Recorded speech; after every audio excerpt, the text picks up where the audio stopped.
So next I'd like to introduce Jerry Stritzke from REI. I've got a quick, my REI number, by the way, is 1721693. So if anybody wants to go buy anything on that, then I could get a little bit of a dividend. Ironically, a few years ago, I actually started a business on my REI credit card, got a $580 dividend. That was, I actually took a picture of it and put it on my wall for a little while because I thought that's going to be pretty hard to beat. So yeah, that's where the Petersons dedication is. I just want to introduce Jerry. Jerry joined REI recently in 2013, where he came from Coach Handbags, where he was both served as president and chief operating officer. Prior to Coach, Jerry had a 9-year career with Limited Brands, which is the parent company for both Victoria's Secret, not a bad gig, Bath & Body Works, La Senza, and Henry Bendel. Earlier in his career, Jerry was trained as an attorney, worked in private practice before transitioning to a consulting firm specializing in retail. An avid outdoor enthusiast, he enjoys hiking, skiing, fly fishing, rafting, and annually gets to go out to Colorado and summit one of their 14ers. We're excited to have him here. I think he's going to spend a little bit of time skiing, maybe over the weekend. And with that, I want to introduce Jerry. I know we've got a 3-minute video that is going to start this off. So.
Good morning. It's great to be here.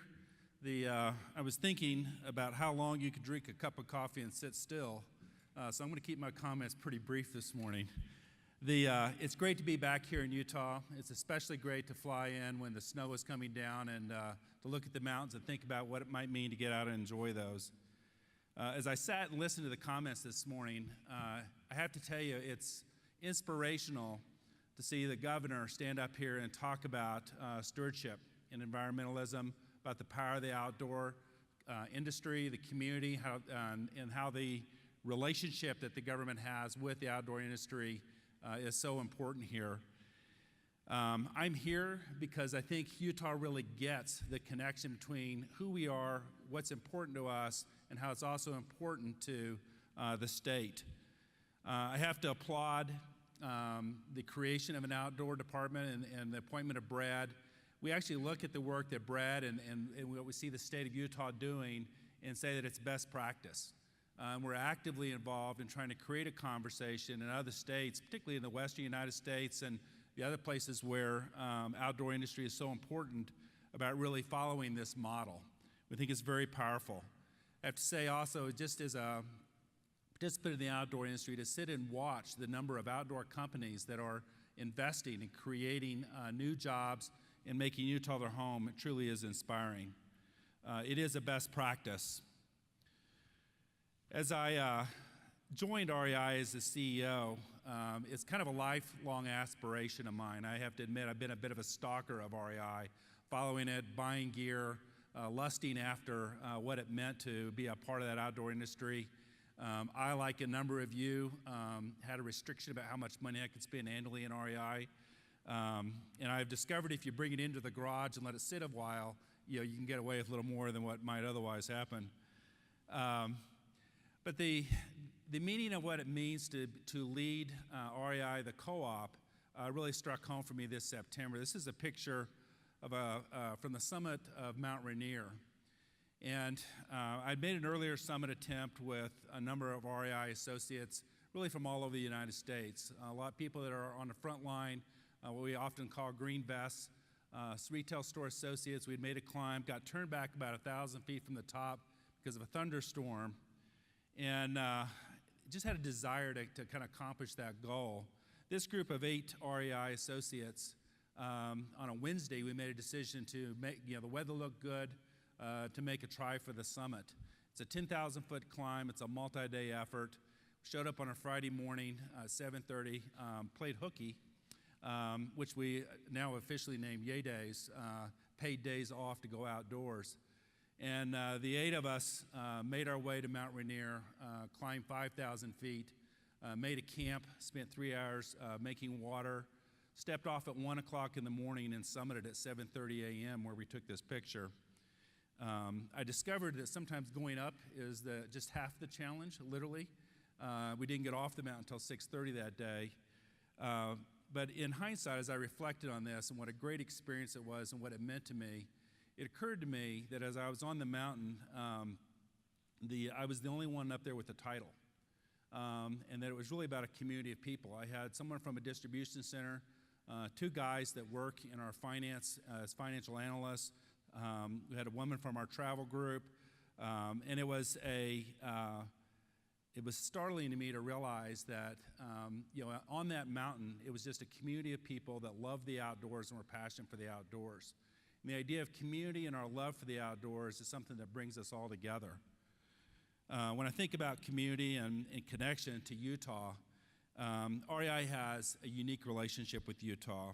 We opened our Salt Lake City store in 1984, our Sandy store in 2003. We bring 1,000 people to Utah through our adventures programs every year. We put several thousand through outdoor classes annually. 98,000 REI members in the state of Utah, about 5% of the adult population. Just out of curiosity, how many people in the room are actually REI members? Let's see a show of hands. All right, Governor, look around. That's pretty good. The passion for the outdoors and the relationship that the co-op has for those that have a passion for the outdoors is truly profound. I asked my team to pull a list. I knew Utah was important for us, but I pulled a list of people that we actually do business with in Utah. It's over 50 local companies. We literally spend tens of millions of dollars in purchases this year, and our purchases are actually up 19% from those companies in the state of Utah from 2013 to 2014. It's an incredibly important partner for us. That base here is incredibly important as we engage in the outdoor industry. I want to address, I think, a unique issue in the conversation today. I think as an outdoor industry, I'm really addressing this to the members in the room that just love the outdoors. So let's forget for a minute whether you're wearing a suit or you're dressed a little more suited to be outdoors. I want to start a conversation about why I think we have to add a chapter to what I would call our industry narrative. Across America, the public debate and dialogue is stuck. Partisan politics often is about what you are against. Government is characterized by gridlock. A lot of citizens are disengaging. We see more finger-pointing rhetoric daily as we watch the news. It's already been referred to today. There was nothing more disrupting and I think more disturbing example of this when we saw the government shut down in 2013 and saw all access to public lands denied across the United States.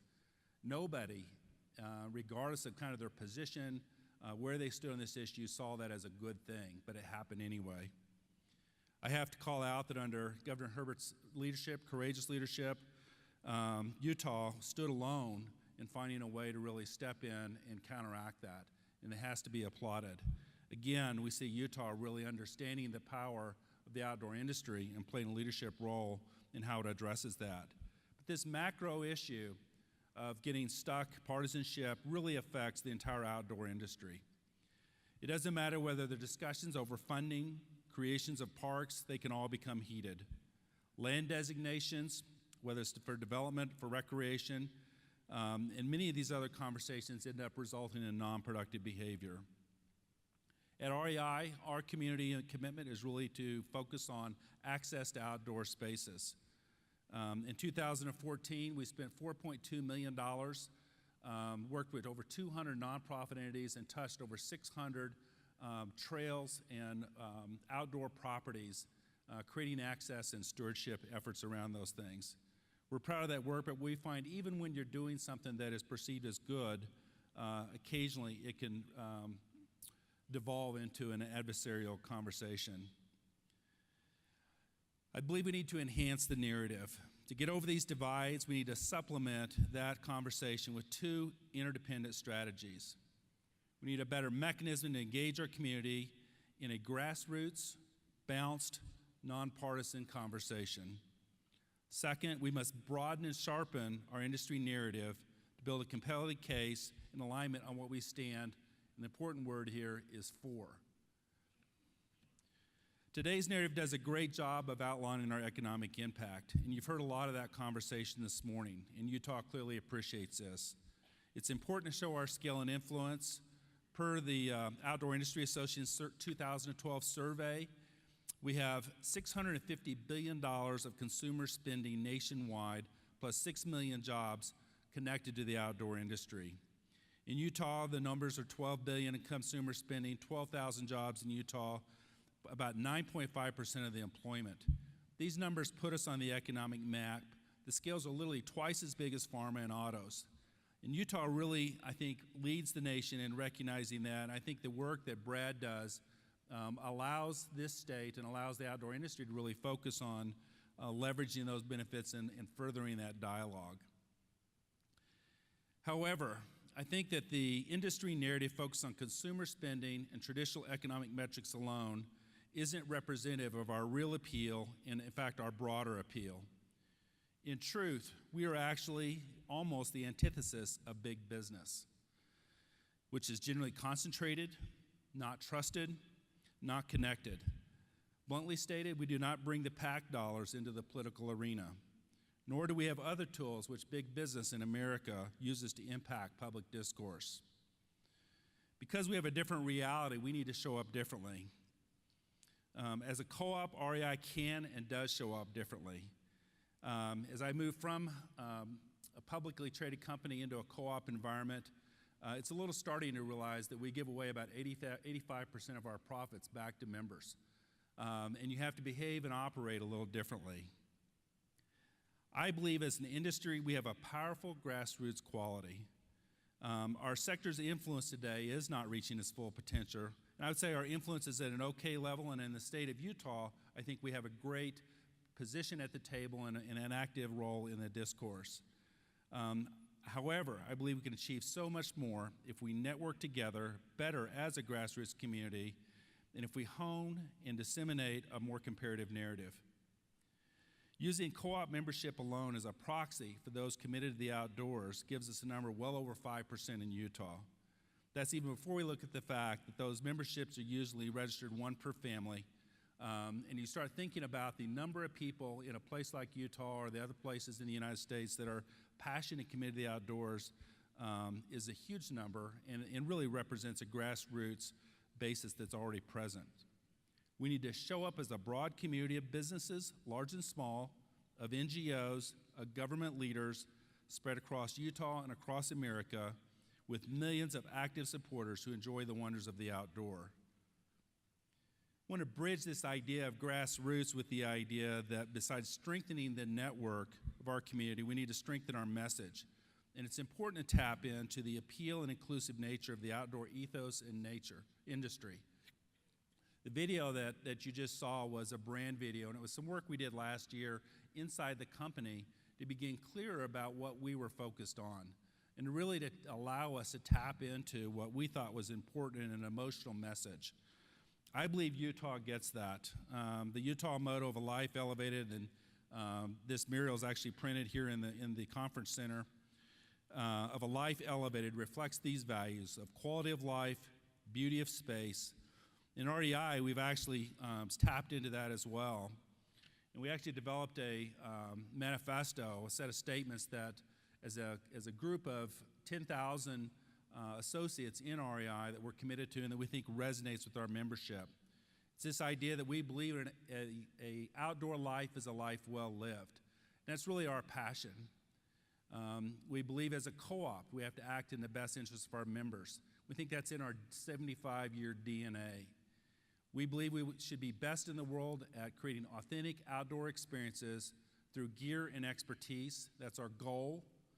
We believe that being successful demands changing how limited natural resources are used and expanding access to inspirational places, and that's our worldview. We're passionate about the outdoors. We love to share it. We are inspired guides. We see that as our job. Understanding what is emotional, what's powerful about the outdoor industry is incredibly important as we engage in the conversation around what our agenda is and what's important and really become advocates for the outdoor industry. The second interdependent point that I want to make, and I think this is maybe the most important point, as an industry, we need to deliver, and we can deliver, a more powerful for narrative. Consider this as a starting point. We are for life-changing, inspiring experiences that connect people to the outside. That's a powerful statement. We are for creating rewarding jobs that make those experiences possible. We are for enabling healthy lifestyles. We are for giving communities access to places to play. And we are for actively stewarding the health of our planet. It's hard to disagree with these powerful statements about what we're for. And it's really just the tip of the iceberg as I think about what we advocate and our passion in which we advocate it. We literally create jobs across all of America in small and large towns. Those jobs are creative, almost by definition entrepreneurial. It doesn't matter whether you're talking about kids with ADHD or PTSD, sufferers who spend time outside are calmer, more focused. In communities, crime rates are lower where they have access to green space. Property values are stronger. Access to natural places is an amenity that attracts entrepreneurs. You've heard about those stories of knowledge workers. Our industry is dedicated to adopting and driving sustainable business practices and encouraging stewardship. Every single one of these statements is powerful, compelling, and aspirational. There's not a dialogue, a government, an entity, an individual that I think would take issue with these powerful four statements. I think when we marry these compelling four statements with our economic scale, we create the ability to drive the right kind of outcomes. An associate sent me a note yesterday, and it's one of the things that I get to see a lot as the CEO of REI. And it had the following quote in it. It says, "People exploit what they merely conclude to be of value, but they defend what they love. And to defend what we love, we need to be particularizing. We need particularizing language. For what we love, we particularly know." I think we in the outdoor industry love the outdoor industry. We love the power and the emotion associated with that experience and what we know to be good about it. We have to become more sophisticated and more talented in articulating why we're for that. Governor, this is a picture of my office. I try to spend a couple of days a week there, and I don't have to wear a suit and tie. It's pretty awesome. The outdoor industry is uniquely positioned as an industry to cross political divides. We're positioned to build alignment in almost every public dialogue around a common understanding of four statements. At the risk of stating the obvious, a dialogue grounded in what we are against feeds the current environment of deadlock and lack of progress. A dialogue grounded in what we are for creates the opportunity for forward progress, particularly when we look across the table and see those that are there sharing our same values that we have in those four statements.